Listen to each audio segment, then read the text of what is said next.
Hey there, folks. Welcome to our cozy nook of tales and adventures. Today, like every episode, we're unlocking the doors of imagination to explore new worlds, meet fascinating characters, and experience unique emotions. I promise to take you on an unforgettable journey through the power of words. So get comfy, grab your favorite drink, snuggle into that perfect spot, and get ready to lose yourself in a new story. Leave the outside world behind for a while and dive with me into the depths of storytelling. If you enjoy our content and want to support the channel, consider hitting the subscribe button and giving the video a thumbs up. Now, without further ado, let's dive into today's story. The melody died at midnight, throughout the peaceful realm of Eldrenor, where crystal spires rose among ancient oaks and rivers flowed with waters that sparkled like liquid starlight. Every living soul felt the silence. For centuries, the kingdom had been enveloped in the protective embrace of the Everchoir, an ethereal barrier of interwoven harmonies, sustained by the sacred bardic order that served as both Eldrenor's guardians and its heart. But in that terrible moment, as the last note trembled and faded like a dying breath, the sky above the golden citadel darkened as though the stars themselves mourned. Princess Rhiannon Stormheart stood at her chamber window, her fingers clutching the sill until her knuckles whitened. The air felt suddenly heavy, oppressive, as though the world itself held its breath in terrified anticipation. Unlike the soft-skinned nobles who populated her father's court, Rhiannon was a warrior born, with storm-grey eyes that missed nothing and hands calloused from years of wielding her twin silver blades. Yet even she trembled as the familiar, comforting hum of the Everchoir, a sound so constant that most Eldrenori had long since ceased to consciously hear it, disappeared from the world. "The Bardmaster," she whispered, her voice breaking the awful silence of her chambers. Without waiting for her handmaidens, Rhiannon seized her scabbarded blades and raced through the twisting corridors of the citadel, her unbound midnight hair streaming behind her like a war banner. She was too late. The Chamber of Resonance, the sacred heart of the bardic order, lay in ruins. Ancient instruments crafted from the first trees of the elder forest lay shattered, their enchanted strings severed. And upon the singing throne sat Bardmaster Finnegan, his silver hair stained crimson, his legendary crystal harp broken upon the marble floor, its fragments scattered like tears. "Treason!" hissed Lord Dorian Blackthorn, her father's most trusted advisor, as he emerged from the shadows. "The Everchoir has fallen. Even now, the horrors of the Shadowlands gather at our borders." Rhiannon's hands flew to her blades. "Who would dare?"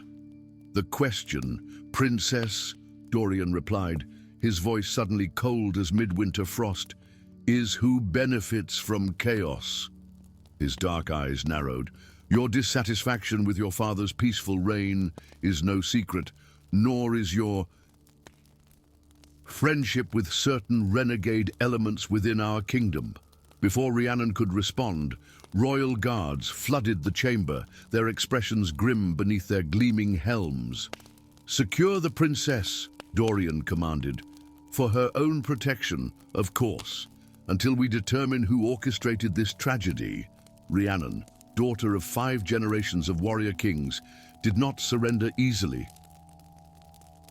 3 guards would bear the scars of her escape for the remainder of their lives. By dawn, she had slipped beyond the city walls, a fugitive in the kingdom she was born to rule. For 3 days and nights, she took shelter in the hidden places known only to her from childhood adventures, evading the royal trackers with their enchanted hounds. On the 4th night, as she huddled in the hollow heart of an ancient oak tree, a strange blue light flickered between the roots beneath her feet. Digging frantically, her fingers closed around a small crystal sphere that pulsed with azure radiance. Within its depths, images swirled, revealing the location of a forgotten chamber beneath the oldest section of the Royal Library. The Archive of Whispers. She breathed, recognizing the legendary repository of forbidden knowledge from childhood tales. 2 nights later, having infiltrated the citadel through passages known only to the royal bloodline, Rhiannon stood before a towering bookshelf in the library's oldest wing. Her fingers traced the spine of a particular volume, Harmonies of the Northern Realms, and pulled. With a whisper of ancient mechanisms, the shelf slid aside, revealing a spiraling staircase descending into darkness. The archive was a cathedral of forgotten knowledge, its walls lined with tomes bound in materials Rhiannon dared not identify. The air tasted of dust and secrets. At its center stood a pedestal upon which rested a single book, its cover crafted from what appeared to be solidified moonlight. As Rhiannon approached, the book opened of its own accord, pages turning as though caressed by phantom fingers until they settled on an illuminated passage, not to protect, but to imprison, not to save, but to harness. The song is not a shield, but a chain. Beyond the veil dwells not the enemy, but the source. The revelation struck Rhiannon like a physical blow. The Everchoir, the magical barrier that had protected Eldrenor for centuries, was not keeping enemies out. It was keeping something in, something ancient, something whose power had been harnessed to create the prosperity of her homeland. A soft footfall behind her broke the silence. Rhiannon whirled, blades drawn, to face a tall figure wrapped in a cloak the color of twilight. His features were sharp, almost predatory, but it was his eyes that arrested her, amber as harvest moons, with vertical pupils like those of a cat. "The princess discovers the truth at last," the stranger said, his voice melodious yet discordant, like an instrument intentionally mistuned. "How disappointing that you cannot unknow it." "Who are you?" Rhiannon demanded, though some part of her already knew. The stranger offered a mocking bow.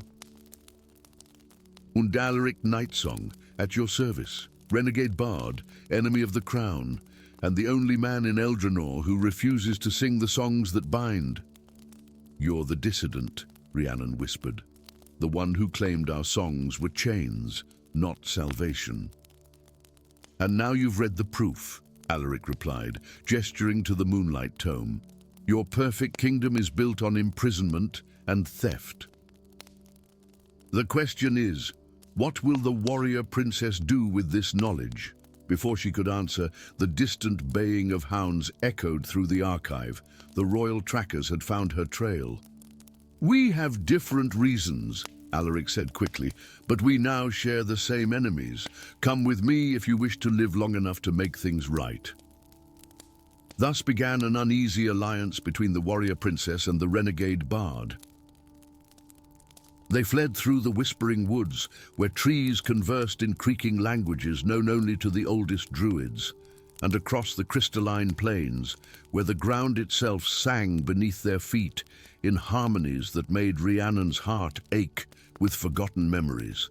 They were pursued relentlessly by the Melody Hunter, a terrifying figure astride a mount with too many legs and eyes that glowed like dying suns. Where the hunter passed, all sound died, leaving behind a vacuum of silence that drove ordinary men to madness. "He collects voices," Alaric explained as they sheltered in a cave behind a waterfall whose liquid notes formed a natural shield against detection. Magical voices, powerful voices. "He has been the shadow assassin of the bardic order for generations, eliminating those who discovered too much or threatened to sing the wrong songs."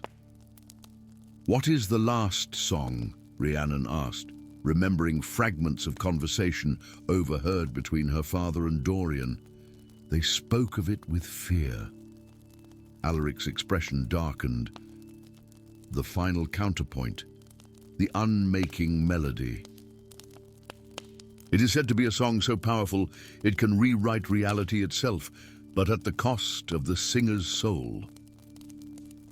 The fragments of its notation were scattered across the kingdom ages ago to prevent its use. And now we need to find them, Rhiannon concluded, before Dorian does. Their quest led them through the hidden corners of Eldranor, to the caverns of echoing memory, where the walls remembered every sound ever uttered within them, to the grove of glass flowers, whose crystalline blooms rang like bells in the wind, to the ruins of the first temple, where the earliest bards had communed with powers far older than human understanding. At each location, they recovered a fragment of the last song, notes inscribed on materials that defied explanation, harmonies that caused physical pain when hummed aloud, rhythms that altered the flow of time around them. And with each fragment, Alaric grew both stronger and more distant, as though the music was changing him from within. This power was never meant for mortals, he confessed one night, as they camped beneath the shadow of the Singing Mountain, their final destination. I begin to understand why they feared it so. Then why continue? Rhiannon asked, watching him with concern. The renegade bard had become important to her in ways she had not anticipated. Because some prisons are too cruel to maintain, he answered softly. Even if freedom brings its own dangers, the Singing Mountain lived up to its name. As they ascended its winding paths, the very air vibrated with melodies that had no source, harmonies that spoke of creation and unmaking in equal measure. At its summit stood a circle of standing stones, each carved with notations that seemed to shift and change when viewed directly. The composer's circle, Alaric whispered reverently. And to where the first song was sung and where the last must be performed? They had barely stepped into the circle when the air around them thickened and distorted. The melody hunter materialized before them, no longer bothering with physical pursuit. Up close, he was even more terrifying, a figure composed more of absence than presence, as though he existed primarily as a void where music should be. The princess who would unmake her kingdom, the hunter said, his voice somehow reaching their ears without disturbing the air between them. And the bard who would sing the world into chaos. "Who do you serve?" Rhiannon demanded, raising her blades, though she suspected they would be useless against such an entity. "I serve the silence between songs," the hunter replied. "I maintain the harmony of power. Your kingdom prospers because something greater suffers. This is the nature of balance." "It's wrong," Rhiannon insisted. "No prosperity is worth such a cost." "Then you must be prepared for your people to pay a different price," the hunter warned. "Nothing comes without cost, Princess of Eldranor." What followed was a battle unlike any in the songs of bards. Rhiannon's blades, enchanted though they were, passed through the hunter as though he were mist. But Alaric, drawing upon the fragments of the last song they had gathered, began to weave a counter-melody to the hunter's essential nature. Notes clashed in the air like physical forces, harmonies battled for dominance, and the very mountain beneath them trembled in sympathetic resonance. In the moment of the hunter's distraction, Rhiannon reached the center of the circle where a small pedestal rose, bearing a single crystal that pulsed in time with the mountain's vibrations. Within it, she saw the truth at last, a being of pure energy, ancient beyond comprehension, whose power had been tapped like a wellspring to fuel Eldranor's glory. "It's dying," she realized with horror. "Centuries of harvesting its essence have nearly destroyed it." Alaric, still locked in musical combat with the hunter, called to her. "The choice is yours, princess. Complete the last song and set it free. but know that Eldrenor, as you know it, will cease to exist. In that moment of decision, Rhiannon saw the future branch before her. Maintain the prison and preserve her kingdom's false paradise, or shatter the chains and face an uncertain future where her people would have to build prosperity through their own efforts rather than stolen power. Her voice, when she finally spoke, carried the weight of generations of rulers who had chosen comfort over justice. Some prices are too high, even for paradise. She placed her hand upon the crystal and sang, not the last song as written, but a new variation born of her own heart, offering not domination but partnership, not imprisonment but alliance. The crystal shattered beneath her palm, and with it, the foundations of Eldrenor's power. Throughout the kingdom, the illusions of perfect abundance fell away. Yet where many expected destruction, something else emerged, a rebalancing, a healing. The entity, freed from its chains but touched by Rhiannon's song of reconciliation, did not flee or destroy. Instead, it suffused the land with a different kind of magic, one that would require cultivation rather than consumption, cooperation rather than control. Alaric, his battle with the now fading hunter concluded, joined Rhiannon at the center of the circle. "You rewrote the ending," he said wonderingly. "Some songs need new verses," Rhiannon replied, watching as dawn broke over a changed kingdom. When some kingdoms need new beginnings. Together, the warrior princess and the renegade bard descended the singing mountain to face the challenges of rebuilding a realm based on truth rather than beautiful lies, knowing that while the old song had ended, their story was just beginning. Story 2.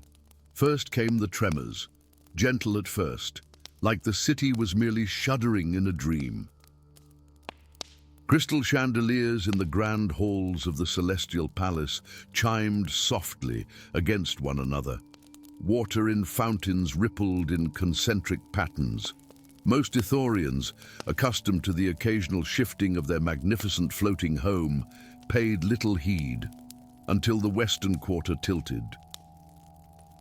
When the sun rose the next morning, the elegant spires and sweeping arches of the Western District sloped at an angle previously unimaginable in a city that had defied gravity for 1,000 years.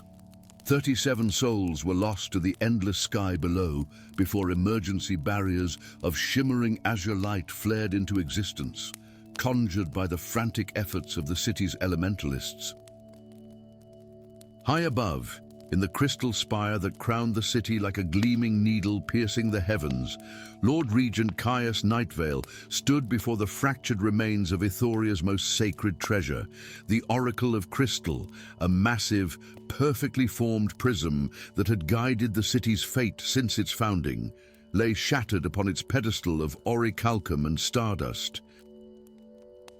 Its fragments still pulsed with inner light, but the harmonious glow that had bathed the chamber for generations now flickered erratically, casting disquieting shadows across the regent's weathered face. "Repeat it," Caius commanded, his voice barely audible even in the chamber's perfect acoustics. And word for word, the chief oracle, Seraphina Dawnlight, closed her eyes, her silver robes shimmering with embedded crystals that echoed the oracle's fading luminescence. "My lord," as the oracle fractured, it spoke its final prophecy. "The savior will be the destroyer." She hesitated. "That is all." After millennia of guidance, these were its final words. Caius turned to the chamber's vast windows, where the sprawling marvel of Ithoria spread below him, a city of impossibly delicate towers and bridges suspended among the clouds, held aloft by the power of 4 elemental crystals anchored at cardinal points throughout the metropolis. From this height, he could see the western crystal pulsing erratically, its usual steady cyan light now fluctuating wildly. "How long?" he asked. Seraphina's voice was steady, though her eyes betrayed her fear. The elemental matrix is destabilizing exponentially. The calculations suggest we have perhaps a fortnight before the city's suspension fails entirely. The regent's shoulders stiffened. Then we have no choice. "Send for my daughter," Serafina paled. "Lord Regent, Ilara was banished for—" "I know what she was banished for," Caius snapped, his fist clenching around the ceremonial staff of governance. "But no one alive understands the ancient crystalline arts better than she does. If anyone can decipher the oracle's fragments and stabilize the city, it is Ilara." His expression softened momentarily. Besides, what dynasty doesn't pardon its exiles when facing annihilation? 3 days later, Ilara Nightvale stood at the edge of the eastern sky dock, her dark hair whipping around her face as she gazed upon the city she had been forbidden to enter for 7 years. At 30, she no longer resembled the impetuous young scholar who had defied the Council's restrictions on arcane research. Her once soft hands were now calloused from years of practical enchantment work in the remote Mistral Mountains. The delicate silver circlet that had once marked her as Ithoria's princess had been replaced by a functional diadem of her own creation, a matrix of crystalline filaments that enhanced her unique ability to perceive arcane energy flows. "Now the city is dying," she murmured to herself, noting the irregular pulses of the elemental crystals that had once been as steady as heartbeats. The connection between them, a web of arcane energy that had fascinated her since childhood, was fraying visibly to her enhanced perception. A contingent of royal sky guards approached, their crystal-powered flight harnesses humming softly. Their captain bowed stiffly. "Lady Ilara, the Lord Regent awaits you in the oracle chamber."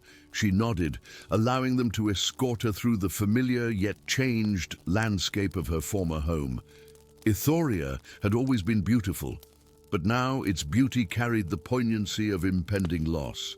Citizens moved with hurried purpose, many already packing their most precious belongings. Some cast suspicious glances her way.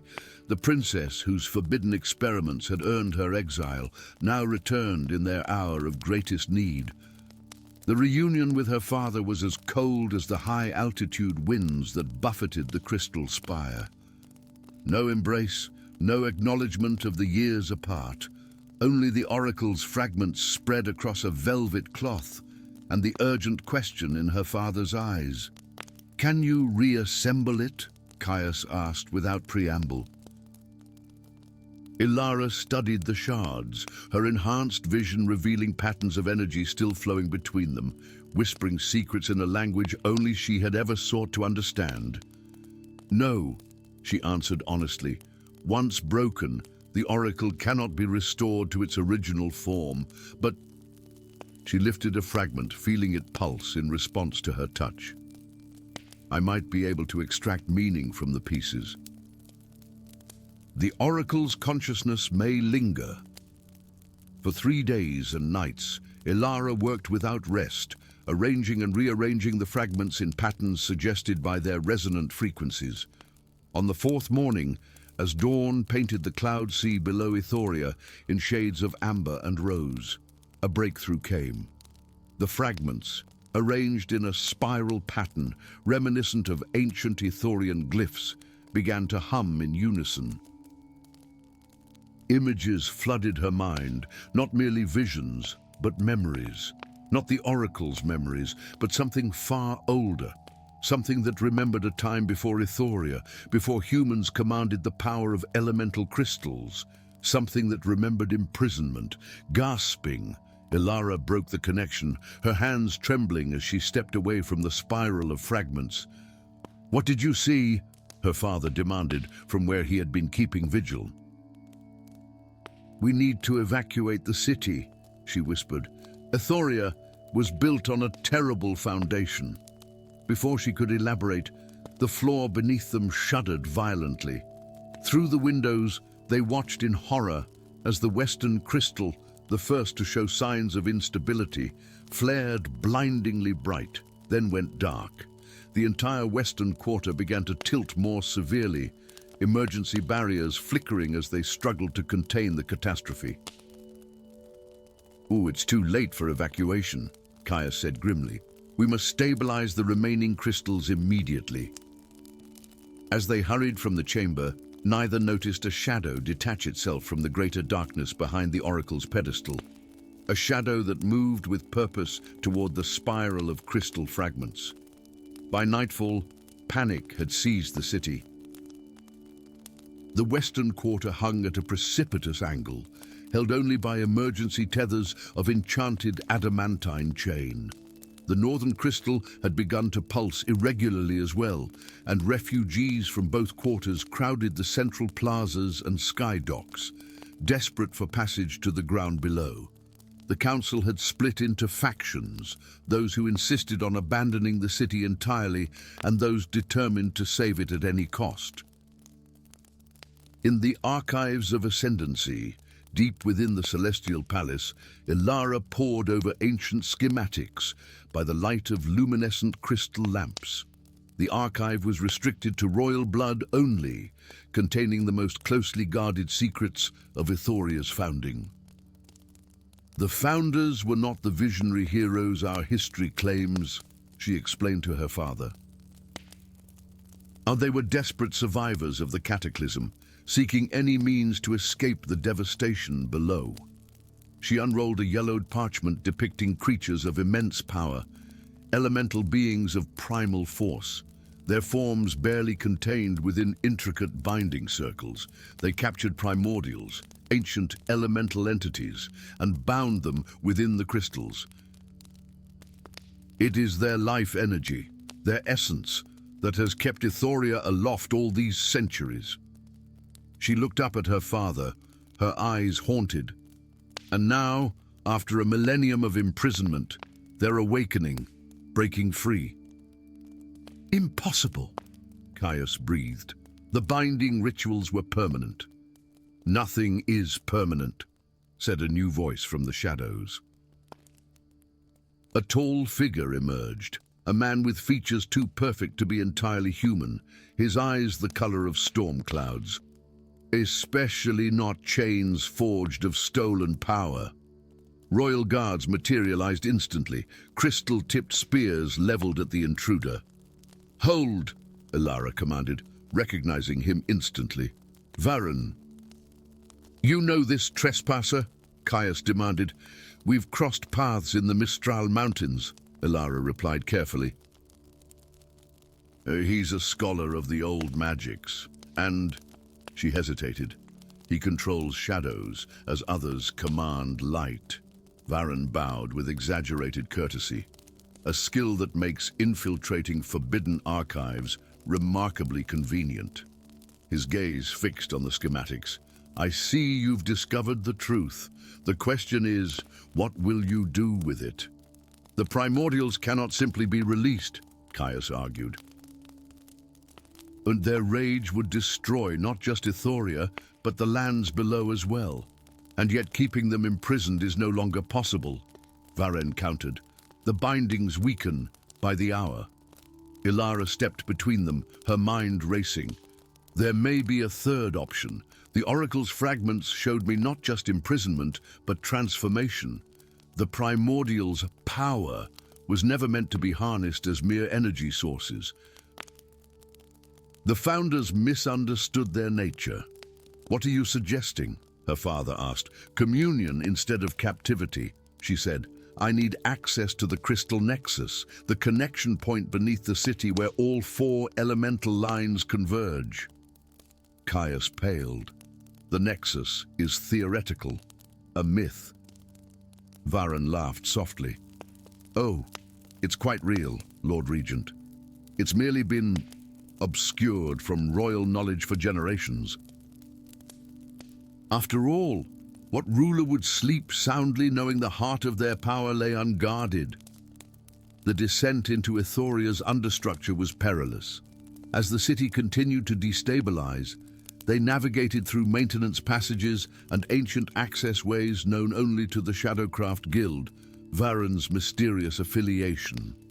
Ilara carried the oracle fragments in a specially constructed resonance pouch, feeling them pulse in growing agitation as they descended. "Why help us?" she asked Varen as they traversed a narrow crystal bridge spanning an impossible void within the city's structure. What stake does a Shadowcrafter have in Ithoria's survival? His eyes, when they met hers, held secrets ancient as the primordials themselves. Perhaps I simply prefer balance to chaos. Or perhaps I have my own debts to settle with those who built their glories upon the suffering of the elemental planes. The crystal nexus, when they finally reached it, defied comprehension. A vast, spherical chamber at Ithoria's very heart, where the four elemental lines converged in a blinding confluence of power. At the center floated what appeared to be a fifth crystal, smaller than the cardinal four, but pulsing with such intensity that it hurt to look upon directly. "The hidden heart," Varen murmured. "The true oracle." The founders captured a fifth primordial, Ilara realized. Not to power the city, but to predict its needs. And after a millennium of watching its brethren suffer, Varen added, it finally gathered the strength to shatter its crystalline prison and send a warning. The savior will be the destroyer. Understanding dawned on Ilara like the breaking of a new day. She stepped forward, the pouch of oracle fragments growing warm against her side. "I need to establish direct communion with the heart," she said. And through it, reach the four primordials. Such contact could destroy your mind, her father warned. "Or transform it," Varen countered. Ilara removed the oracle fragments and arranged them in the same spiral pattern that had first revealed the truth to her. Then, drawing upon the forbidden arts that had earned her exile, arts that melded consciousness with crystalline matrices, she placed her hands upon the pattern and opened her mind. The world dissolved into pure elemental force. She was fire and water, earth and air simultaneously. She was the rage of 1,000 years of imprisonment, the power that longed to break free and reclaim its rightful place in the cosmos. She was also the sorrow of a city about to fall, the fear of thousands who called Ithoria home. Not chains, she communicated into the maelstrom of primordial consciousness, partnership. She offered a vision. Ithoria transformed, its crystals no longer prisons, but conduits through which the primordials could experience the world above while maintaining the city's suspension, a symbiotic relationship rather than one of captor and captive. For an eternal moment, there was no response. Then gradually, curiosity overcame rage. The primordial beings, ancient beyond human comprehension, considered her proposal. They had never encountered a human who sought to understand rather than control. Above, in the city proper, the elemental crystals flared simultaneously with blinding light. Citizens watched in awe as new patterns of energy began to flow between them. Not the rigid, controlled pathways of the founders' design, but dynamic, organic connections that pulsed with life and purpose. Slowly, the Western Quarter began to right itself. In the Nexus, Ilara collapsed into her father's arms, exhausted but triumphant. Varen watched with an unreadable expression as the hidden heart, the fifth crystal, pulsed with a new rhythm. "It's done," Ilara whispered. "They've accepted the offer. Ithoria will live, but it will change. The primordials will no longer be our slaves, but our partners. The city will become a true bridge between their realm and ours." Caius looked troubled. "The Council will resist such a fundamental change to our way of life." "Then perhaps," Varyn suggested, shadows dancing at his fingertips. Euphoria needs new leadership for its new age. His gaze met Ilara's meaningfully. As they ascended back toward the light, Ilara felt the oracle fragments humming with a new prophecy, not of destruction, but of transformation. The true meaning of the final prophecy became clear. To save Euphoria, she had indeed destroyed what it had been, making way for what it could become. The suspended city would endure, not as a monument to human dominion over elemental forces, but as a testament to the power of communion between worlds long divided. And in that new harmony, both would find salvation. Story 3. The first flame died on a windless night when no one was watching. It had burned for 1,000 years in the amethyst sanctum, casting its purple radiance across the marble floor where generations of mages had knelt in reverence. The flame made no sound as it perished, at least no sound that ordinary ears could hear. But Edric heard it. Miles away, in the servants' quarters of the Guardian Order's keep, the young man bolted upright in his narrow bed, a cry caught in his throat. The sound that had woken him wasn't physical. It was a lament that resonated in the hollows of his mind, a desolate keening like the death of something ancient and vital. His hands trembled as he lit a candle, its mundane flame a poor echo of what had just been extinguished. By morning, news had spread throughout the highlands of Keldoria. The amethyst flame, one of the 7 eternal flames that sustained magic throughout the realm, had inexplicably gone out. The archmages convened in emergency council, their faces ashen beneath their ceremonial hoods. Edric, relegated to serving wine due to his failure to manifest even the simplest magical abilities, watched their deliberations from the shadows. "This is impossible," insisted Archmage Taranis, his rings clinking against his goblet. "The flames cannot die. They are bound to the very fabric of our world. Yet the amethyst flame is gone," countered Archmage Lyra, her voice steady though her fingers fidgeted with the crystalline pendant at her throat. And reports from the Eastern Reach indicate the emerald flame flickers. In the corner, unnoticed, Edric shivered. He could hear it now, the faint, distressed whisper of the emerald flame, like wind through autumn leaves. It was dying too, weakening with each passing hour. Later that night, unable to bear the ghostly wailing in his mind, Edric slipped away from the keep.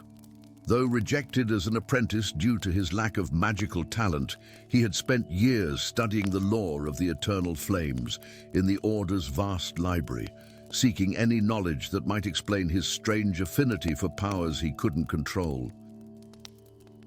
Now, that forbidden knowledge drew him to the Cerulean Sanctum, hidden deep within the Frost Peak Mountains. The sanctuary stood silent under moonlight, its ancient stone weathered by millennia of wind and snow. Within, the cerulean flame danced upon its crystal pedestal, casting eerie blue shadows across walls inscribed with the oldest language known to Keldoria. As Edric approached, the flame seemed to reach toward him, its azure tendrils stretching as if in recognition. "I can hear you," he whispered, extending his hands toward the warmth. "What's happening? Why are your brethren dying?" The flame surged suddenly, enveloping his outstretched fingers without burning. Visions flooded his mind. The imperial palace in Keldoria's capital, the revered Empress Ravenna kneeling before an obsidian altar, the amethyst flame somehow captured and contained within a crystal vessel as its essence drained into the Empress's waiting form. Her eyes, normally the warm brown that had gazed benevolently from imperial portraits, glowed with unnatural violet light. Edric stumbled back, gasping. The cerulean flame receded, resuming its normal boundaries but continuing to pulse urgently. The message was clear. The Empress, celebrated as the savior who had ended the Great War through her wisdom and diplomacy, was systematically extinguishing the eternal flames, absorbing their ancient power for some terrible purpose. "I'm nobody," Edric protested to the empty chamber. "I failed the mage trials 3 times. How am I supposed to stop an Empress?" The flame offered no answer, only the persistent sense of urgency that vibrated through his consciousness. With a resigned sigh, Edric turned to leave and found himself face to face with a tall figure silhouetted in the sanctuary entrance. "Interesting," said the stranger, his voice rough as stone grinding against stone. "The flame speaks to you." Edric reached for the dagger at his belt, a servant's tool, not a warrior's weapon. "Who are you?" The man stepped forward, moonlight revealing a weathered face crossed with scars, one eye milky white and blind, the other sharp as a hawk's. A tattered cloak hung from broad shoulders, once accustomed to the weight of armor. "Once, I was Valamir Dragonheart, Knight Commander of the Imperial Dragonflight." His mouth twisted in a bitter smile. "Now, I am merely a traitor with a price on his head." Edric's hand fell from his dagger. Everyone in Keldoria knew the tale of Valamir's disgrace, how he had publicly accused Empress Ravenna of dark sorcery, only to be stripped of rank and exiled on pain of death. Most believed he had gone mad from too many battles. "The Empress is harvesting the flames," Edric blurted. "I saw it. The cerulean flame showed me." Valamir's expression didn't change. "I know. I've been tracking the disturbances in the magical field since the amethyst flame died. But why would it show you?" His good eye narrowed. "What are you?" "Nobody," Edric repeated. "Just a failed apprentice who can hear the flames crying." Dawn found them traveling together along hidden mountain paths. Valamir explaining that each extinguished flame would make the next easier to capture. As the network of magical energy binding them grew weaker, "She'll move against the emerald flame next," he predicted grimly. "We must reach it first." At midday, they paused at a mountain stream. While Valamir refilled their waterskins, Edric sensed a presence. Watchful, wary, inhuman. His hand had just reached for his dagger when a slender figure dropped silently from the trees. An arrow knocked and aimed at his heart. The newcomer was clearly elven, with the angular features and pointed ears of her kind. But unlike the courtly elves who occasionally visited Keldoria's capital, she wore roughly cured leathers and had intricate blue tattoos spiraling across her visible skin. Most striking were her eyes, pure silver, without pupil or iris, yet clearly seeing. "Human trespassers," she said, her common tongue accented but clear. "These mountains are not yours to wander." Valamir appeared behind her, his own blade drawn, but he froze when she spoke. "Seraphina?" he asked incredulously. The elven woman spun, her arrow now targeting the former knight. Her silver eyes widened. "Dragon Rider," she acknowledged coldly. "I thought your kind had abandoned these heights." "As I thought your people had been driven from them," Valamir countered, lowering his weapon. Their standoff was interrupted by a sharp cry of pain from Edric, who had fallen to his knees, clutching his head. The Emerald Flame's voice, previously a distant whisper, now screamed in his consciousness. "It's happening," he gasped. "The Emerald Flame, they're taking it now?" Seraphina's arrow dipped. "The sacred flames, impossible. They are protected by ancient wards." "Not anymore," Valamir said grimly. "Empress Ravenna breaks them one by one. The amethyst is gone already." The elven woman's face hardened. "My people have been enslaved in the imperial crystal mines for generations because we can perceive the magical currents Ravenna desires to control. If she harnesses the flames, She didn't finish the thought, but the implication was clear. Slavery would be the least of her people's concerns. "Help us," Edric pleaded, struggling to his feet. "You know these mountains. We need to reach the remaining flames before she does." Seraphina studied him with her unsettling silver gaze. "You are connected to them," she observed. "I can see the threads binding your spirit to theirs." She nodded once. Decision made. "I will guide you not for Keldoria, but for my people, and the balance that must be maintained." Their unlikely alliance grew stranger still when they encountered Thorn, a shadow detaching itself from greater darkness as they made camp that night. One moment there was nothing but the dancing light of their small fire. The next, a lithe figure sat among them, twirling a stiletto blade between nimble fingers. "Interesting company you keep, Dragonheart," the newcomer remarked, his face half hidden beneath a hood. "An elf, a failed mage, and a dead man." Valamir didn't seem surprised by the appearance. "I wondered when the Imperial Shadowmaster would find us." "Former Imperial Shadowmaster," Thorn corrected, pushing back his hood to reveal handsome features marred by a brand on one cheek, the mark of an Imperial assassin who had failed his mission. "Let's just say the Empress and I had a philosophical disagreement about my latest target." "He refused to kill a child," Seraphina translated flatly, her silver eyes seeing more than physical appearances. "The Empress wanted a noble bloodline ended completely." Thorn's smile was sharp as his blade. "The lady sees clearly. Yes, I suddenly developed an inconvenient conscience. But more relevantly to your current predicament, I also happened to be present when our beloved Empress absorbed the Emerald Flame." His expression turned grim. "It changed her. Whatever she's becoming, it isn't human anymore." By the time they reached the Crimson Sanctum 3 days later, 2 more flames had been extinguished. Only the crimson and golden flames remained, and Edric could hear both crying out in fear and defiance. The sanctum itself was a wonder, a natural cathedral formed within a massive ruby geode where the crimson flame had burned since the world's dawn, sustaining the magic of creation and life itself. They were too late. The chamber was occupied, Imperial guards flanking an altar where Empress Ravenna stood resplendent in ceremonial robes, her hands extended toward the writhing crimson flame.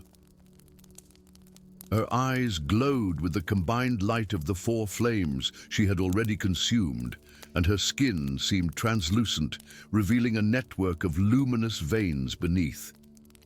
"Ah," she said without turning, her voice resonating strangely as though multiple voices spoke in unison. The traitors arrive just in time to witness ascension." Battle erupted instantly, Valamir charging with the ferocity that had once made him legendary on the battlefield, Seraphina's arrows finding gaps in Imperial armor with uncanny precision, Thorn materializing among the guards like a vengeful wraith.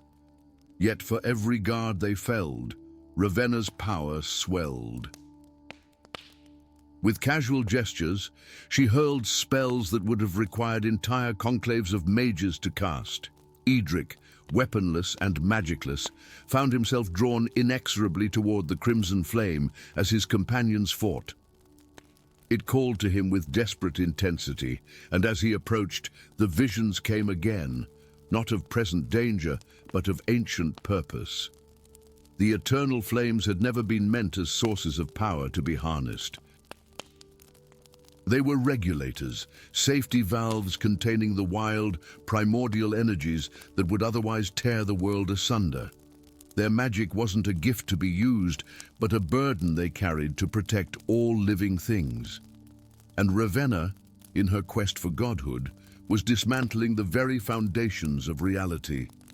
As this understanding dawned, Edric found himself standing before the crimson flame, its heat intense against his face. Behind him, Ravenna laughed, a sound like breaking glass and tolling bells. "The failed apprentice," she mocked. "Come to save what you could never understand. Step aside, boy. Divinity awaits." Edric didn't move. Instead, he extended his hands into the flame as he had with the cerulean flame days earlier. This time, however, he didn't merely receive visions. He offered himself. "Take what you need," he whispered. "I hear you." "I've always heard you." The crimson flame surged up his arms, enveloping him in radiance. Pain beyond imagining coursed through every fiber of his being as the flame recognized what he offered. A vessel, a guardian, a willing sacrifice to preserve what must not be lost. Behind him, Ravenna screamed in thwarted rage. The Imperial guards fell back in terror as Edric turned to face them, his form now wreathed in living fire that did not consume him. Through eyes transformed to pools of crimson light, he saw the truth of the Empress, a hollow shell, already more void than woman, the stolen flames deteriorating her humanity with each absorption.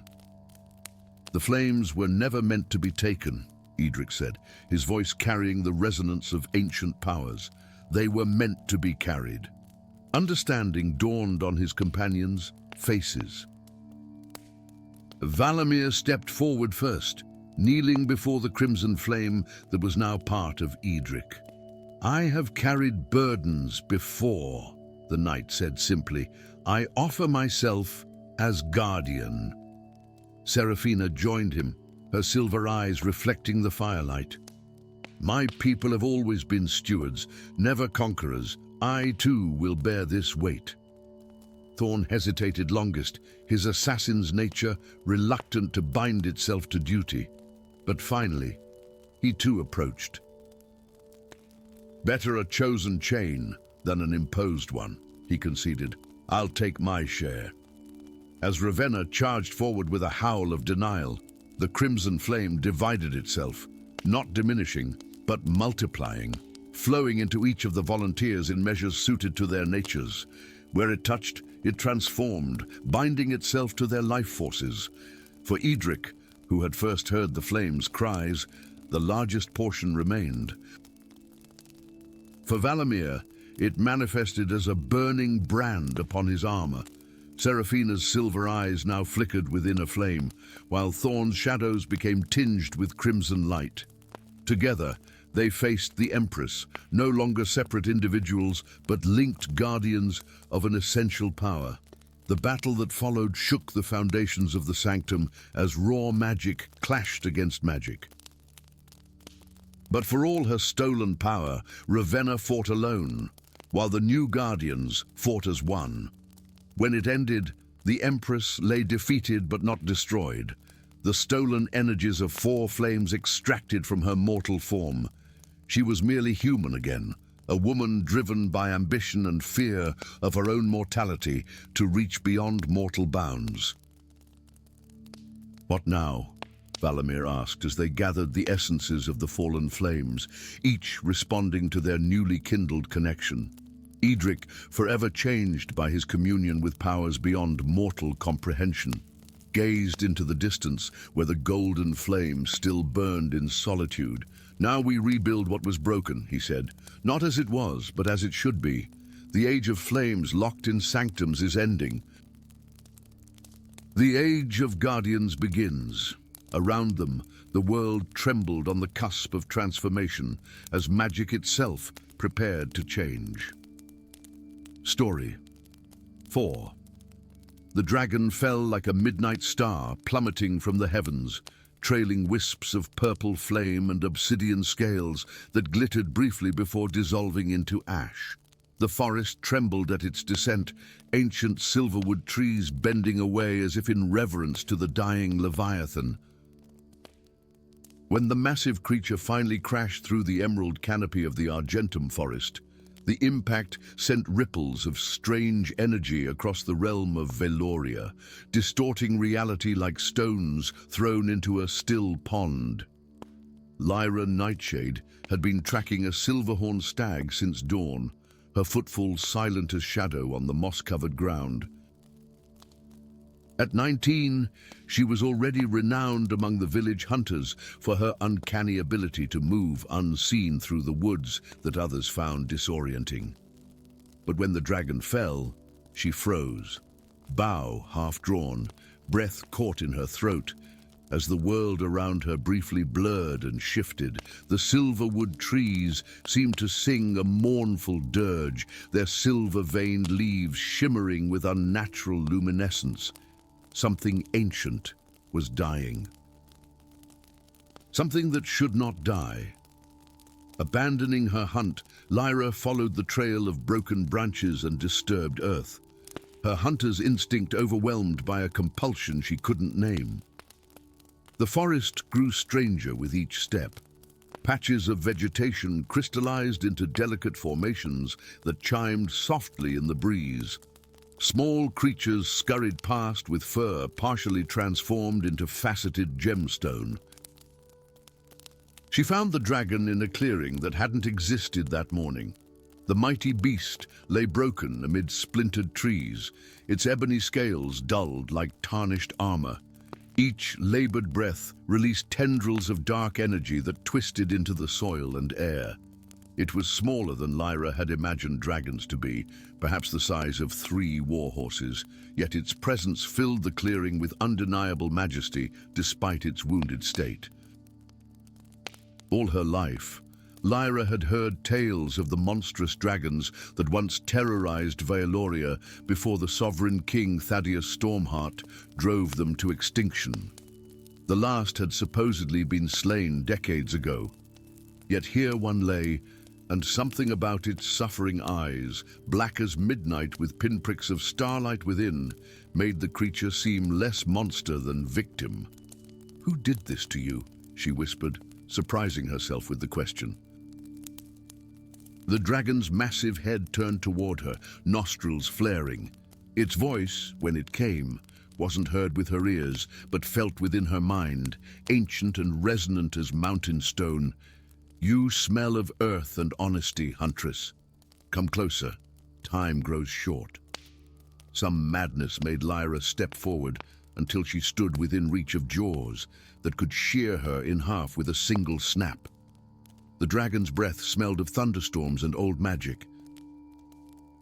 "I am Morvindril, last of the Ebony Guardians, and I die betrayed." A talon the size of a hunting knife extended toward her. Before Lyra could retreat, it pressed gently against her forehead. Pain lanced through her skull as images flooded her mind, memories not her own. Visions of a world she didn't recognize, knowledge no human was meant to bear. She saw dragons soaring through skies before humans walked the earth. Saw them weaving magic into the fabric of reality, channeling and regulating the wild energies that would otherwise tear the world asunder. Saw the first compact between dragonkind and the early humans who showed aptitude for magical arts. The dragonmancers who would learn to work in harmony with the great beasts, maintaining the balance of energies that sustained life itself. And then she saw betrayal. A secret conclave of ambitious mages calling themselves the Order of the Ascendant Star, breaking their sacred oaths, their leader, Gran Magus Everin, orchestrating the systematic hunting of dragons not for the protection of humanity as claimed, but to harvest their essence. Each dragon slain had its power siphoned into crystalline vessels, their inherent magic stolen by those who had once been their partners. "And do they seek godhood?" Morvindral's voice explained as the visions swirled. "With each of us they destroy. They absorb powers never meant for mortal control. Now I alone remain, and they have succeeded in their hunt at last." Lyra gasped as the connection broke. Staggering backward, her vision swam with after-images of dragons falling through centuries, their dying screams echoing across generations. "The king," she began. "Is deceived," the dragon interrupted, Thaddeus Stormheart believes he protects his realm from monsters, unaware he serves the very threat he would abhor. The mages manipulate from shadows, using the crown as their unwitting weapon. Around them, the corruption spreading from the dragon's wounds accelerated. A nearby stream crystallized mid-flow, its waters transformed into delicate sapphire structures. A passing fox yelped as its hind legs transmuted into living ruby. My death throes release uncontrolled power, Morvindril explained, pain evident in his mental voice. Without the guardians to regulate magic, it manifests as wild transmutation. This is but the beginning. Soon, entire kingdoms will transform, life itself warped beyond recognition. How do I stop it? Lyra demanded, watching in horror as crystalline formations crept toward the edge of the clearing, spreading outward toward her village beyond. Find the last dragon mancers. They hide in the Frostspire Mountains, maintaining the old ways in secret. Only they remember the true relationship between dragon and human. Only they can help restore balance. The massive creature's breathing grew more labored. Then you must convince your king of the truth. He is a good man, misguided but honorable. He must abandon his crusade against my kind. But you're the last, Lyra said, confusion clouding her features. What dragons remain to save? In answer, the dragon's body shuddered violently. Scales along its belly shifted, revealing a small chamber of toughened hide. Within, nestled in crystallized blood, lay a single egg, midnight black with veins of silver pulsing across its surface. My child, Morvindril whispered, the future of my race, the future of your world. Something shifted in the air between them. A transference, a binding. Lyra felt it settle into her bones like an oath sworn in blood. The dragon had chosen her, linked their fates with ancient magic that transcended understanding. Take it. Protect it. Find the dragon mancers before the corruption spreads beyond control.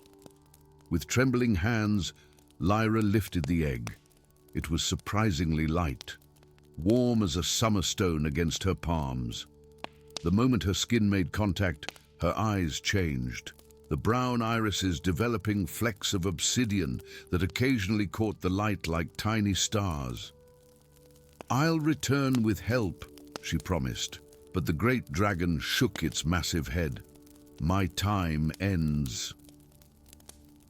But before I pass, you must know the final truth. Come closer once more. When the connection established again, the revelation staggered her. Magic itself was not a force to be used as humans believed, but a conscious entity, ancient, vast, and cyclical.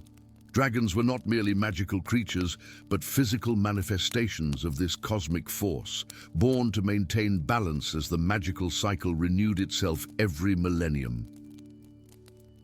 The extinction of dragons wasn't just a loss of magnificent beasts, it was the unraveling of reality's regulatory system, and the cycle was approaching its culmination point. Go now, Morvindril commanded, his mental voice fading. What you carry is more than my offspring. It is the renewal of the cycle itself. With the egg secured in her pack, Lyra fled northward, the corruption spreading behind her with increasing speed. Villages she passed through already showed signs of the transformation, wells turning to crystal, crops developing strange luminous properties, livestock partially transmuted into living gemstone. Panic spread faster than the changes themselves. The journey to the Frostspire Mountains was arduous, made more challenging by the need to avoid the king's dragon hunters who patrolled the borderlands. Twice, she nearly fell into their hands, saved only by her newfound connection to draconic magic that sharpened her senses beyond human limits. She found the dragon mancers in a hidden valley, accessible only through a cave system that shifted and changed, confounding any who entered without invitation. Their enclave was modest, a cluster of stone dwellings nestled against steaming thermal springs that kept the mountain cold at bay. Only 24 remained of an order that had once numbered in the thousands. Their leader, Silandria Frost, recognized the egg immediately. "The midnight clutch," she whispered with reverence. "We had feared all were destroyed." Her ancient eyes, steel grey and sharp as winter, examined Lyra with calculated intensity. "And you, child, dragon-touched now." The last guardian chose well. The dragon-mancers explained what Lyra already partially understood, that without dragons to regulate magical energies, the world would transform uncontrollably until nothing recognizable remained. Already, reports reached them of entire towns crystallized, forests transmuted into gemstone groves where nothing could grow or live.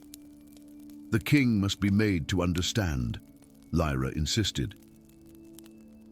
"He continues to hunt dragons that don't exist while the real threat grows. Thaddeus Stormheart lost his queen to dragonfire," Silandria replied grimly.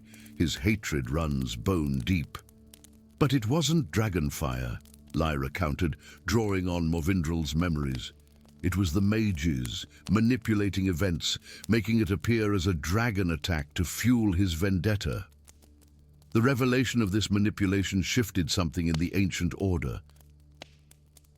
For the first time in generations, the dragonmancers prepared to emerge from hiding and confront the powers that had driven them underground. Gaining audience with the king proved simpler than expected. The spreading crystalline corruption had reached the capital itself, transforming the lower city into a beautiful but deadly maze of living gemstone. Desperate for solutions, Thaddeus Stormheart grudgingly agreed to hear anyone who might offer insight. The throne room of Stormhold Palace reflected the king's martial nature.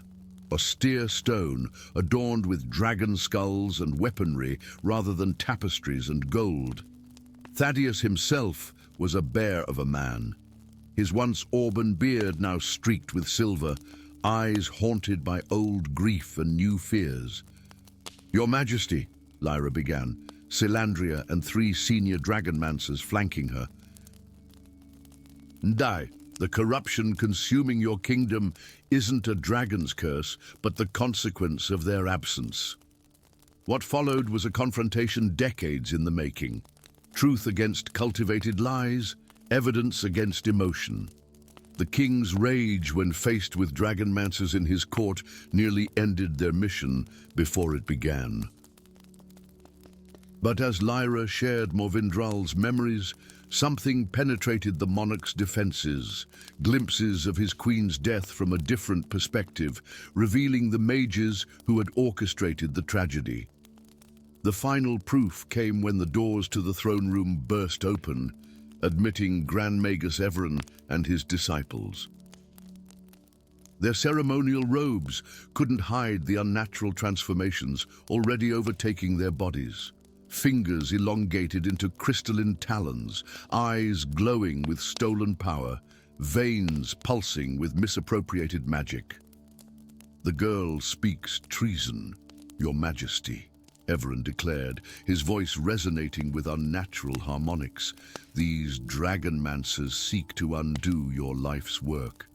"My life's work," Thaddeus repeated slowly, studying the mage with new awareness. "A vendetta you nurtured with careful precision." His hand moved to the hilt of his sword. "How many dragons remain to hunt, Lord Magus? Or have you achieved your goal of extermination?" The battle that followed would be remembered in legend for generations, mages wielding stolen dragon magic against dragonmancers, channeling the pure essence as it was meant to be used. The king's royal guards fighting alongside those they had once hunted. The palace itself partially crystallized in the magical crossfire, corridors and chambers transformed into gleaming passages of emerald and sapphire. In the aftermath, as the wounded were tended and the surviving mages imprisoned, Lyra revealed the egg she carried. In the presence of dragonmancers who understood the ancient rituals, it had begun to pulse with increasing urgency. "The cycle renews," Silandria explained to the astonished king. "And Dean, this is not merely the birth of a dragon, but the rebirth of magic's regulatory system. If we succeed, the corruption will stabilize, becoming a permanent but controlled feature of our world rather than an expanding catastrophe." Under a sky stained crimson by the setting sun, they gathered in the palace courtyard, king, huntress, and the last practitioners of a nearly lost art. The egg, placed upon a hastily constructed altar of silver and obsidian, cracked with a sound like thunder. From within emerged not one dragon hatchling, but 7, tiny, perfect replicas of Morvindril, each bearing distinct elemental markings upon their midnight scales. The cycle had not merely renewed, but multiplied, magic itself responding to the brink of catastrophe with abundant restoration. As the hatchlings took their first breaths, the crystalline corruption throughout the realm stabilized. What had transformed would remain changed. Valoria would forever include regions of living crystal and partially transmuted beings. But the uncontrolled spread ceased, balance restored through new guardians, who would grow to regulate what their predecessors had maintained.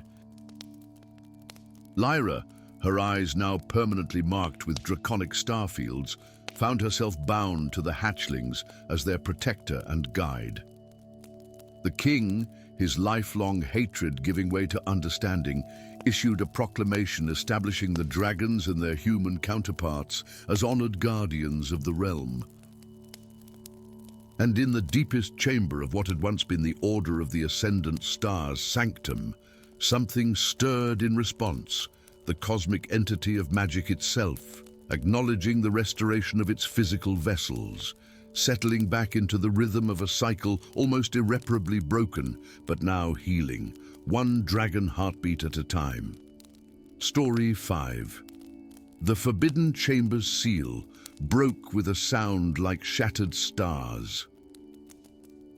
For 1,000 years, the 7 crystalline locks had held firm against curiosity and ambition alike, their enchantments woven by the greatest mages of an age long past. But on this night, as the 3 moons of Ardunia aligned in a celestial pattern, not seen since the Great Cataclysm, the ancient magic faltered. The massive obsidian doors, carved with warnings in languages so old they had no living speakers, swung inward on silent hinges. Magistrix Morvain stepped forward, her alabaster staff illuminating the darkness beyond. Her breath caught in her throat as the light revealed endless shelves of arcane tomes, artifacts suspended in fields of shimmering energy, and at the chamber's center, a simple pedestal of polished midnight stone. Upon it rested a small silver box that seemed to absorb the light around it. "At last," she whispered, reaching with trembling fingers. "No, the vessel of prophecy." When she lifted the box's intricately worked lid, she expected to find wisdom, perhaps even power. Instead, she found only darkness, a living shadow that surged upward like liquid smoke, coiling around her outstretched hand before she could withdraw it. She screamed as the shadow wound up her arm, across her shoulders, and finally into her eyes, filling them with a terrible knowing. Above the ruins of once mighty Ardunia, the stars began to dim. Prince Tharion Valaris, once heir to the 7 kingdoms of Ardunia and now its most reviled exile, was drinking himself into oblivion in a tavern on the edge of the whispering wastes when the stars began to fade.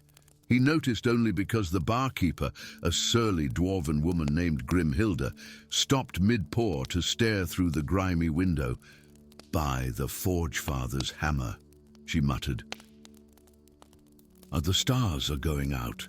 Tharion squinted blearily at the night sky. Indeed, where the constellation of the dragon should have blazed, only scattered pinpricks of light remained, as if some cosmic predator were plucking stars from the heavens one by one. "Bad omen," someone at the back of the tavern grumbled. Tharion might have returned to his ale had the tavern door not burst open at that moment, admitting a hooded figure who moved with unnatural grace despite obvious exhaustion.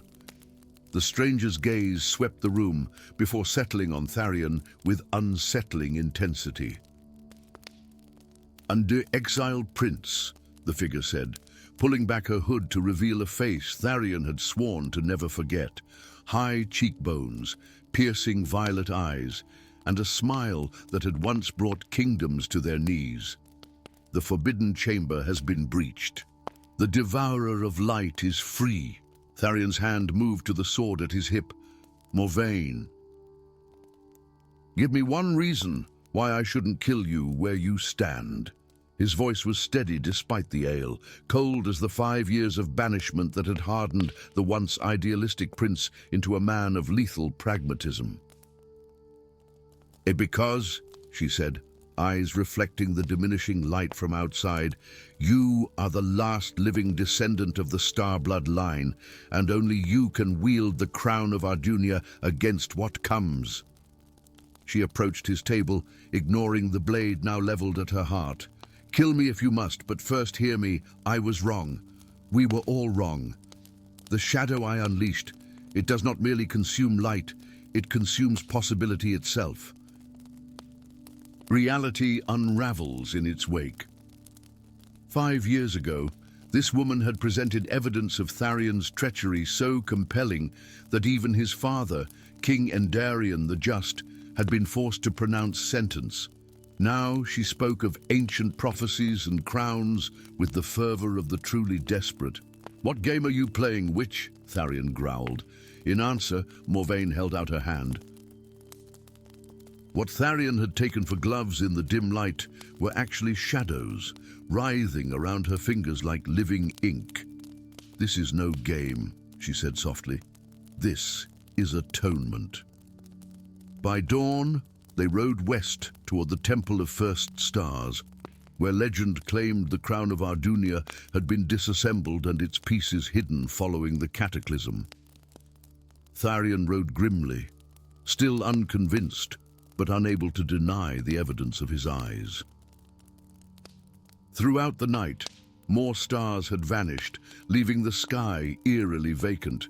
"You still haven't explained why you sought me out," Tharion said as they paused to water their horses at a stream that flowed with unnaturally still water. 5 years ago, you engineered my downfall with meticulous precision. Why the change of heart?" Morvain's gaze remained fixed on the horizon, where the sun seemed dimmer than it should have been. "Well, because I learned the truth too late. I was manipulated, just as I manipulated you. The shadow has been planning this for centuries, whispering to those with power, turning us against each other to ensure no unified force could stand against its release. And this crown is our salvation." Tharion's skepticism was evident. "The crown of Ardunia was forged from starlight made solid," Morvain explained. It was the ancient king's defense against the very darkness I foolishly unleashed. The Starblood line, your line, was blessed with the ability to channel its power." She finally met his gaze. But after the last devourer was defeated, fear grew that such power might corrupt even the purest heart. The crown was broken into 7 fragments and hidden throughout the realm. "Convenient that it requires a disgraced prince to save the world," Tharion muttered. Morvain's smile was bitter. "The prophecy specifically names the exiled son of stars. I believe that's why I was influenced to ensure your banishment. The shadow feared you would be recognized as the prophecy's fulfillment before it was strong enough to emerge." Before Tharion could respond, the air around them shimmered like heat above desert sands. From nothing, Spectral knights materialized, translucent warriors astride skeletal horses, their armor crafted from what appeared to be solidified darkness, their empty eye sockets fixed upon the travelers with malevolent awareness. "Void sentinels!" Morvain hissed, her staff flaring with amethyst light. "The Shadow's hunters! It knows we seek the crown!" Tharion's sword cleared its scabbard with practiced efficiency. The blade, his only keepsake from his former life, gleamed with unexpected brilliance, as if recognizing the nature of their foes. As the first sentinel charged, Tharion met its ethereal blade with his own. Where they connected, his sword emitted a pulse of starlight that caused the sentinel to recoil with a sound like tearing silk. "Starforged steel!" Morvain gasped, unleashing a barrage of arcane missiles at another approaching sentinel. "Your blade was forged from the same material as the crown." Fighting back to back, they managed to disperse the sentinels, though both knew it was merely a temporary victory. The Shadow now hunted them actively, aware of their quest. "Why did my sword respond to those creatures?" Tharion demanded, as they rode hard toward the distant mountains where the Temple of First Stars was said to lie hidden. "Because it recognizes what flows in your veins," Morvain replied. "Starblood. The ancient kings of Ardunia were not merely human, Tharion. They were descendants of the Star Weavers, beings who came from beyond the veil to protect our world from the void between realities. The Devourer is a fragment of that void, given consciousness and hunger." The revelation should have seemed absurd.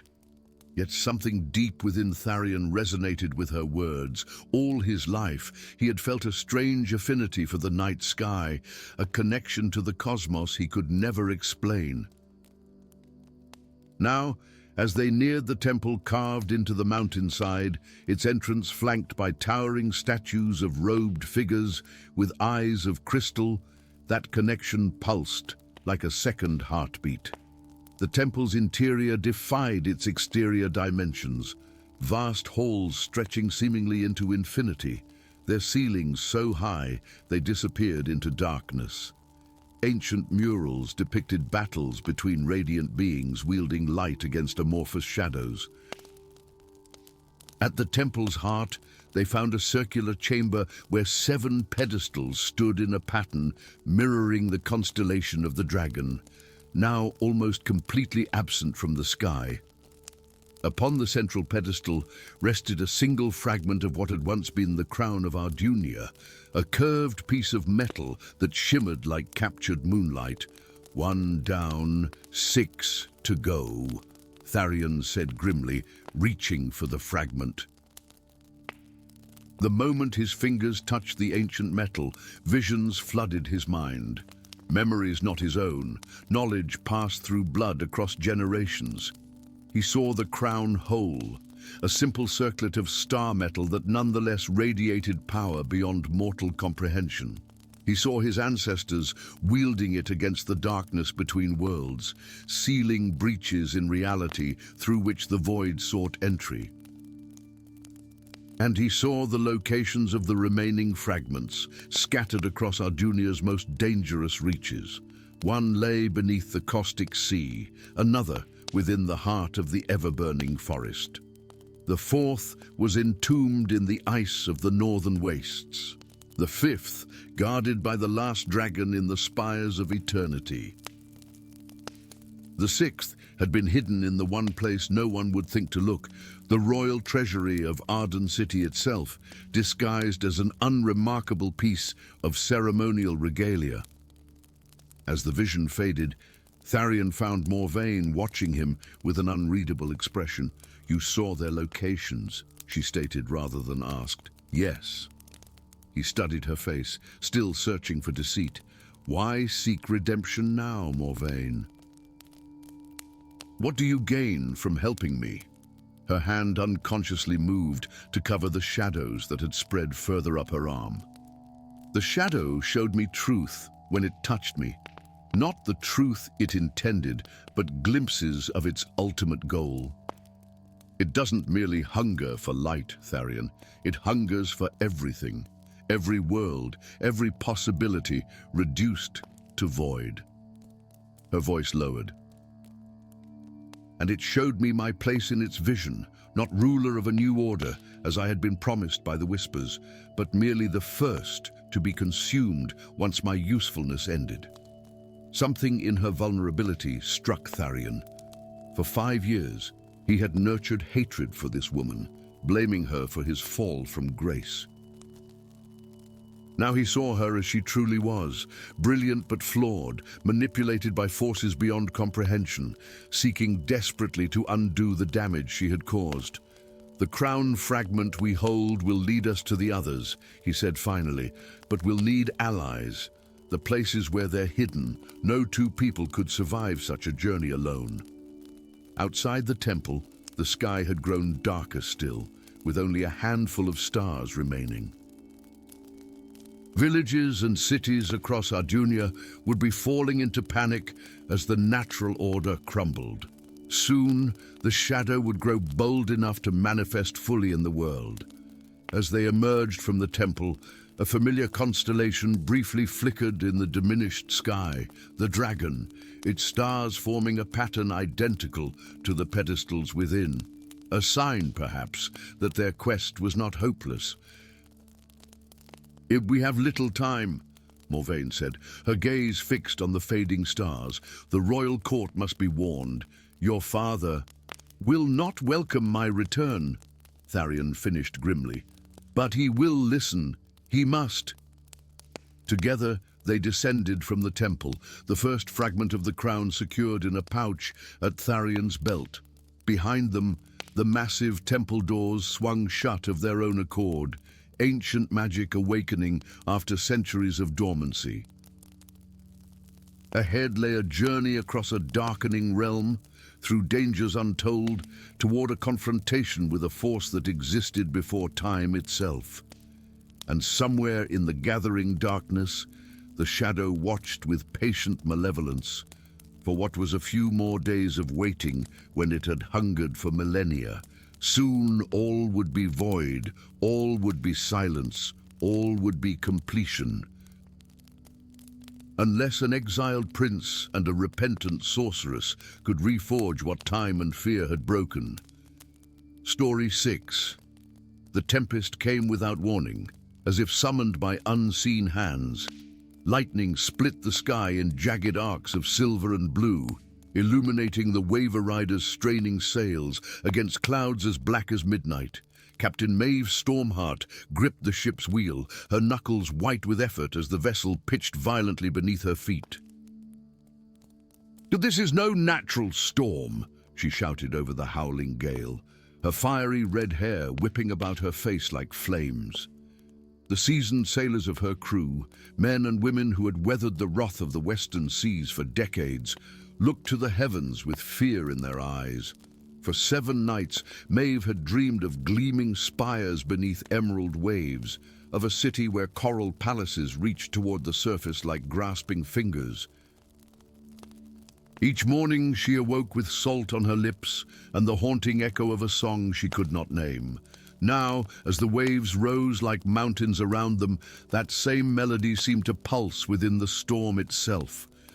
"Secure the cargo," she commanded, but her voice was lost as a massive wave crashed over the deck. The last thing Maeve saw before darkness claimed her was a shimmering figure standing atop the crest of a towering wave, a crown of pearls upon its brow, eyes ancient and sorrowful. She awoke to the soft whisper of waves upon sand. Opening her eyes to blinding sunlight, Maeve found herself sprawled upon shores of pearl white, the wreckage of the Waver Rider scattered like bones along the beach. Rising unsteadily, she surveyed her surroundings with growing wonder.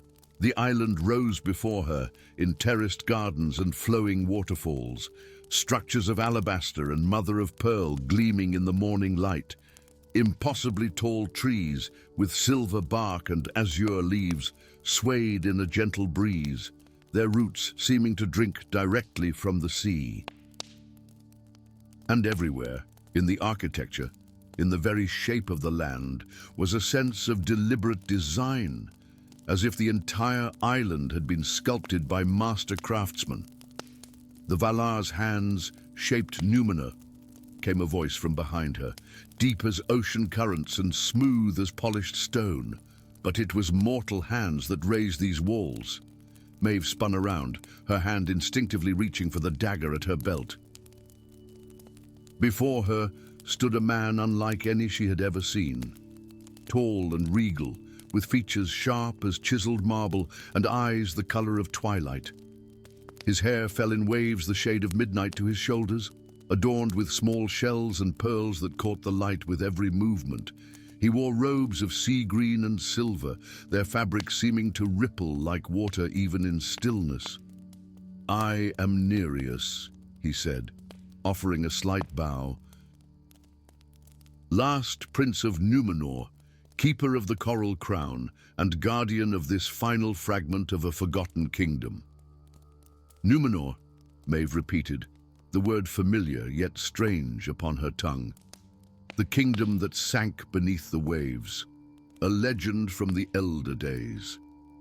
A smile touched Nereus's lips, though it did not reach his ancient eyes. "Not all legends are merely tales, Captain Stormheart. How do you know my name?" she demanded, taking a step back. "I have been waiting for you," he replied simply, "for longer than you could possibly imagine." As they walked the winding paths of the island, Nereus explained its nature. This was Elendel, the Star Isle, the last remnant of Númenor that had been preserved through ancient magic when the rest of the kingdom sank beneath the waves millennia ago. The enchantment that sustained it was weakening. Already the outer edges were crumbling back into the sea. "The island's fate is tied to mine," Nereus said, leading her to a tower of spiraling shells that overlooked both the island and the endless expanse of ocean beyond. "I am bound to this place by blood and oath, unable to die, unable to leave, the last scion of a royal line meant to rule a kingdom now ruled by fish and forgotten things." Inside the tower, Maeve gasped. The circular chamber was lined with mirrors of polished silver, each reflecting not the room itself, but scenes from beneath the waves, the sunken splendor of Númenor. Gleaming spires, grand boulevards, magnificent temples. The very images that had haunted her dreams. "You recognize them," Nereus observed, watching her face closely. "The dreams have been calling to you." "How is this possible?" she whispered, her fingers tracing the surface of a mirror that showed an underwater garden where strange luminescent flowers swayed with the currents. "Because you have been here before, Maeve Stormheart." Not in this life, but in another. Nereus approached a pedestal at the center of the room, upon which rested a small chest of silver and pearl. "You were Miriel once, High Priestess of Ulmo, chosen voice of the Sea Lord among my people." He opened the chest, revealing a circlet of delicate silver, set with a single blue gem that seemed to contain the ocean itself. "This was yours, worn when you conducted the rituals that kept our kingdom in the Valar's grace. Until the day King Ar-Pharazôn turned from their worship to darker powers." Maeve's head throbbed with sudden pain as fragmented memories, not her own, flashed through her mind. Standing before a great temple as darkness gathered, raising her arms as a terrible wave approached, and a final desperate ritual, only half completed before the waters claimed everything. "Your sacrifice preserved this last piece of our homeland," Nereus continued. "But the enchantment is incomplete, unfinished. The island sinks a little more with each passing year. Soon, nothing will remain." "What does this have to do with me?" Maeve asked, though a part of her already knew the answer. "The Grey Wizard foresaw your coming. For centuries, he has guided your bloodline, ensuring that the blood of both Númenor and the Sea People flowed in your veins." Only one such as you can complete what Miriel began, can heal the wound between the realms of land and sea." He took her hand, leading her to the largest mirror, which showed not a reflection, but the image of a magnificent trident glowing with blue-white light, embedded in stone at the bottom of a dark abyss. Around it, coiled in eternal slumber, lay a creature of such immense size that only portions of its serpentine body were visible within the frame. "And the trident of Ulmo," Nereus whispered reverently, "forged by the Valar themselves and gifted to the first kings of Númenor. It was lost when our kingdom fell, claimed by Leviathan, the firstborn of the deep, awakened by our kingdom's destruction." "You want me to retrieve it," Maeve said, not a question but a realization. "I cannot leave this island, and none of my people can approach the trident. Their transformation has gone too far." As if summoned by his words, figures emerged from the shadows of the chamber, beings with features both human and marine, their skin showing patterns of scales, fingers webbed, eyes large and luminous. "We are the last of Númenor, caught between two worlds, neither fully of land nor sea." One of the creatures approached Maeve, and with a jolt, she recognized something in its mournful gaze, a familiar wisdom that transcended its otherworldly appearance. "Gandalf," she breathed. The creature shook its head slowly. "Not Gandalf as you know him, child. What you see is merely an echo, a fragment of consciousness left behind when he foresaw these events. The Grey Wizard walks paths far from here now, though his designs still unfold."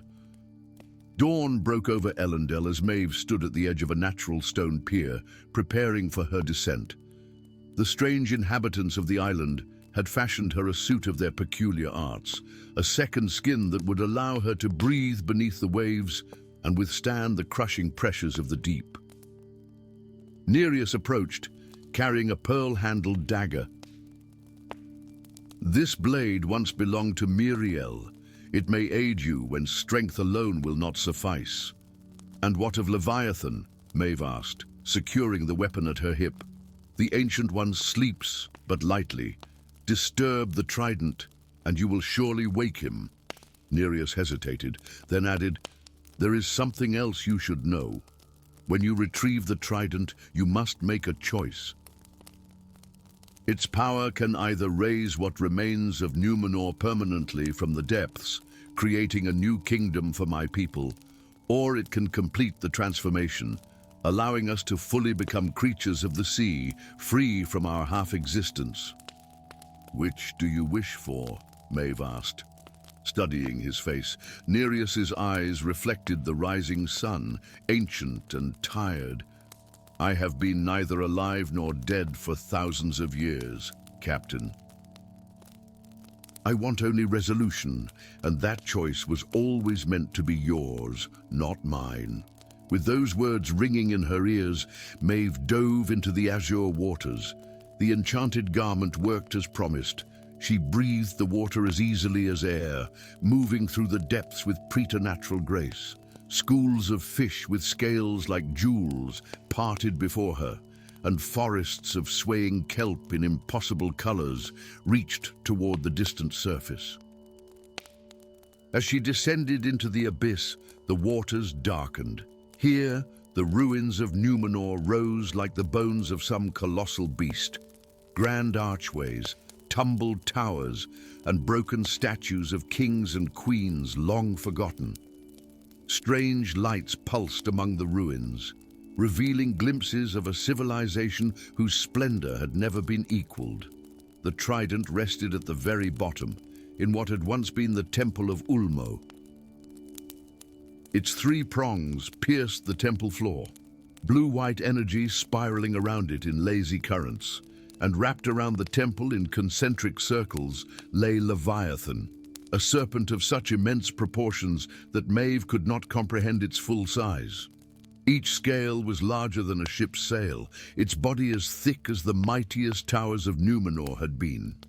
In sleep, It seemed almost peaceful, despite its terrible majesty. Drawing the pearl dagger, Maeve approached the trident cautiously. Ancient writings covered the stone around it, and with a shock, she found she could read them, memories from Miriel surfacing in her mind. They spoke of balance, of the covenant between the realms, of choices unmade and paths not taken. As her fingers closed around the trident's handle, Leviathan's enormous eyes slid open, a swirling vortex of midnight blue that fixed upon her with ancient intelligence. The creature did not attack as she had feared. Instead, its voice resonated directly in her mind.